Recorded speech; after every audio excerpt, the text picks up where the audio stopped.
Hi, everybody, and welcome to the Dr. Psych Mom Show. Today, we're going to talk about a common misconception that men have about sex drives, and specifically their wife's sex drive. And that's always a winning hook, so that you will want to engage in listening to the episode. So before that, though, I must tell you again, as always, subscribe. I have so much more content than you realize if you're not a subscriber.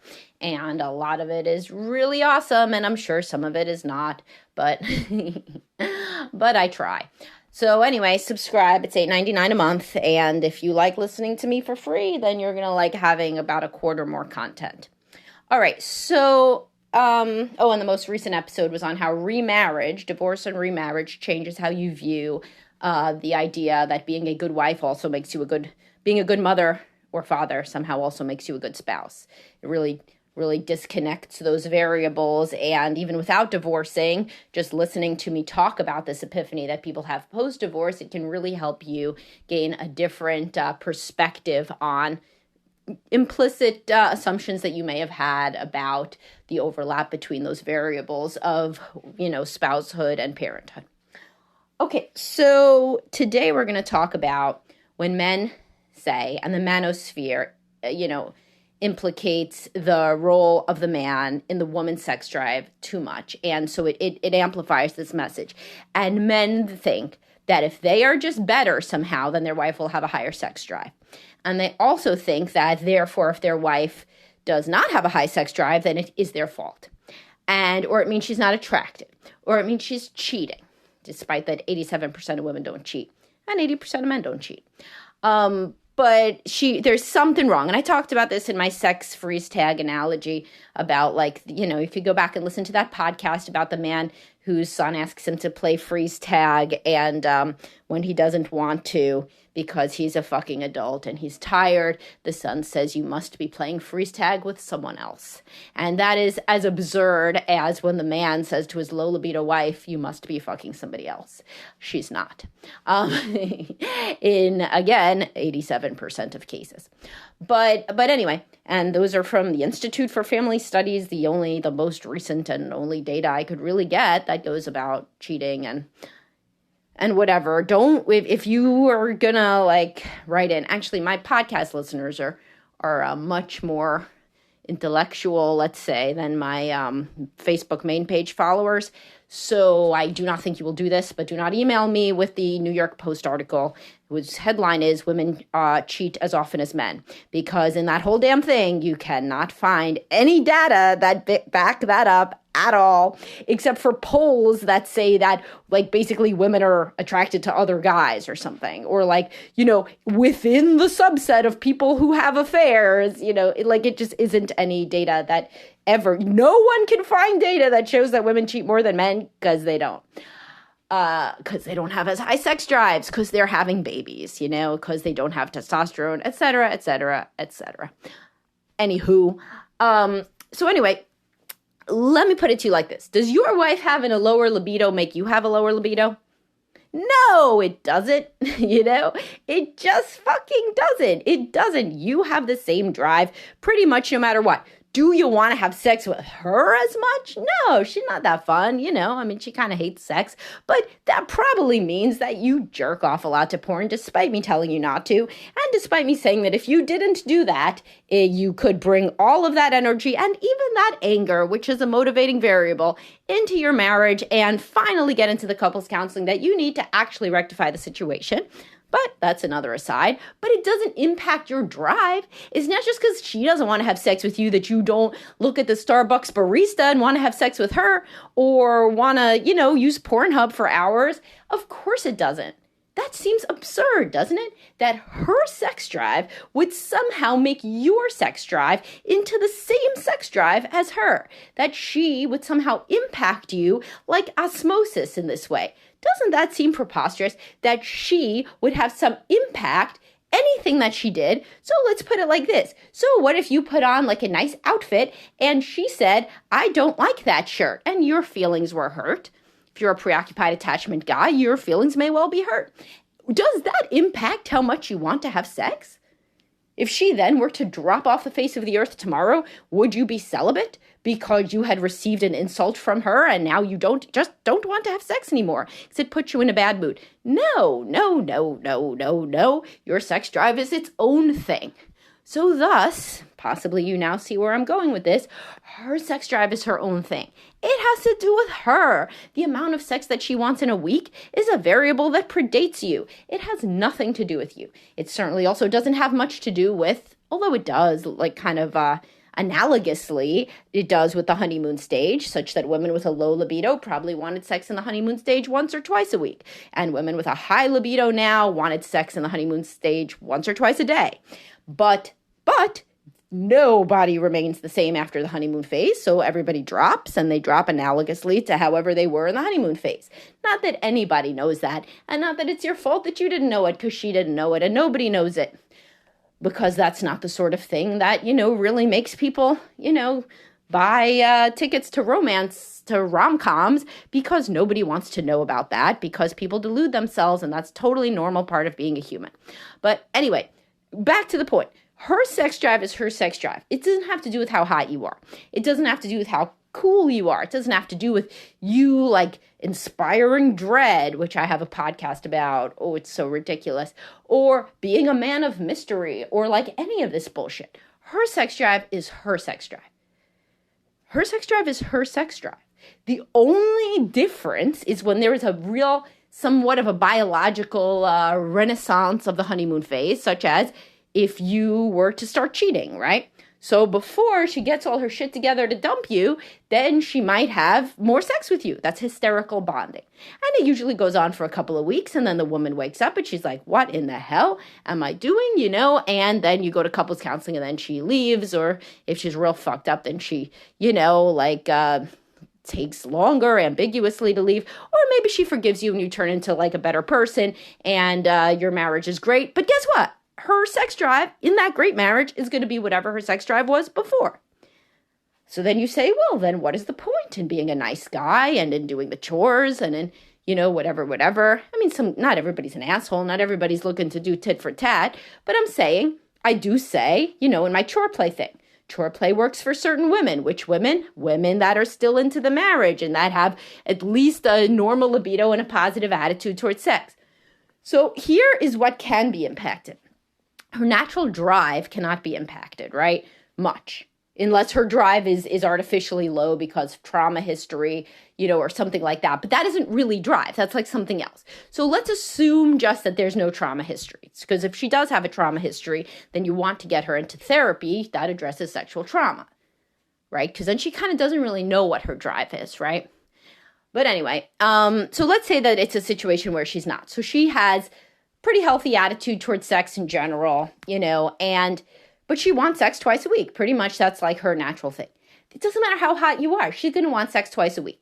But it doesn't matter how much chores you do or whatever. Her body's going to want sex twice a week. However, I've taught you about responsive desire. And if she feels good about the relationship, she may decide to get herself in the mood on other days. How would she do this?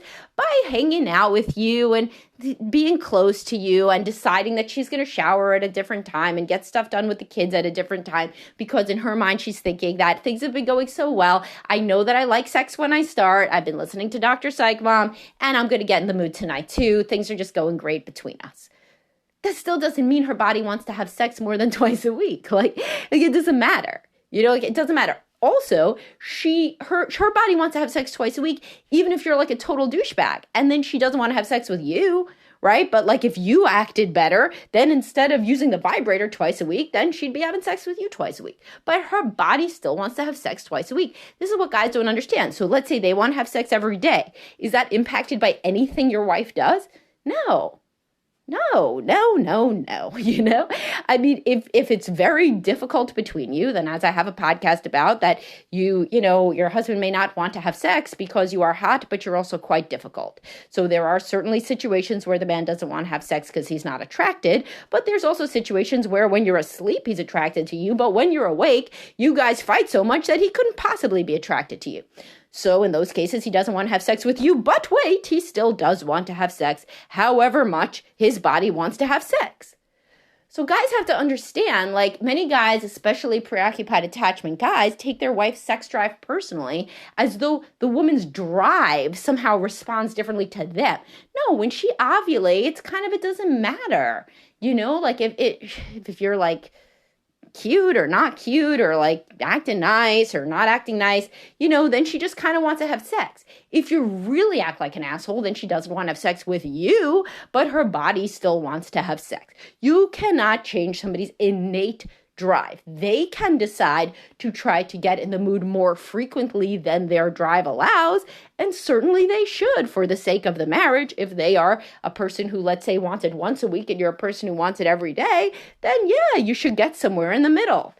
And she's a hell of a lot likelier to do that if she feels happy overall, and if she's talking to a therapist that talks about sex, So again, as I mentioned many times, if you're in couples counseling where there's this superstition that as things improve emotionally, somehow her drive is going to increase, well, that's bullshit, And so she has to be educated about responsive desire. As I discussed 50 million times, there's no great conspiracy where women decide that after the honeymoon stage, they're going to turn off their drive. They are shocked and they assume, as most people do, before looking at an internal attribution or a biological attribution, we look to an external attribution. Oh my God, it must be because he's an asshole.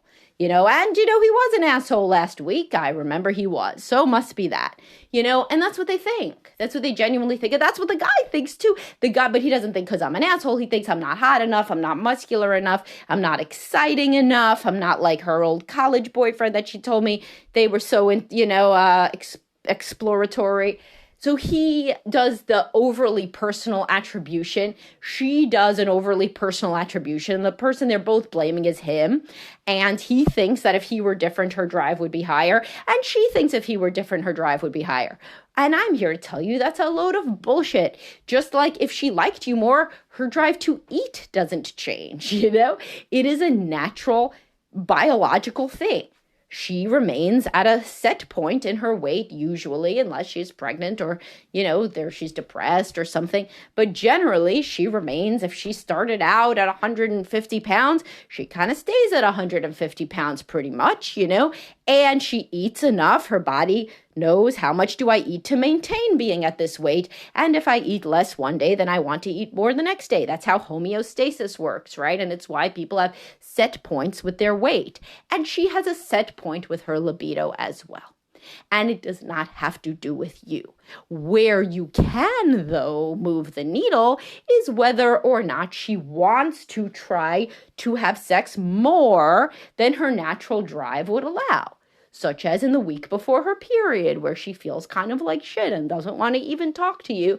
Then if you were perceived to be working on the marriage and doing all the things she wanted, to be a really great guy, and she also understood about responsive desire, then she could initiate sex anyway and or respond to your initiation because she is trying to put in a good faith effort. She understands the biological nature of responsive desire, which if you are a somehow recent listener that doesn't understand about responsive desire, I have a whole podcast on responsive desire. It's important.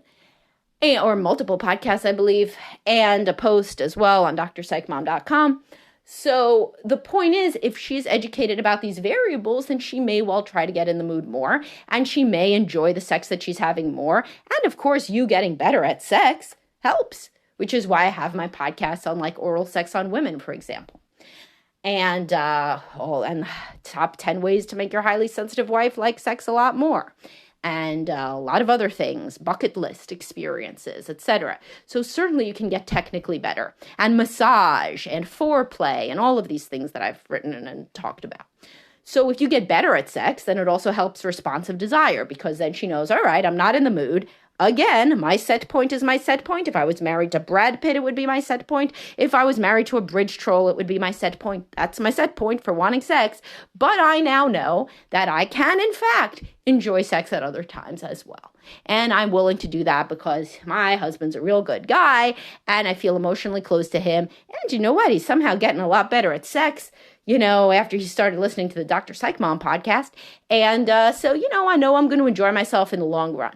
But that does not mean that there is any impact on her drive from you being hot, not hot, anything really. You are just not involved. So it's so funny because guys don't really ever make the connection with themselves.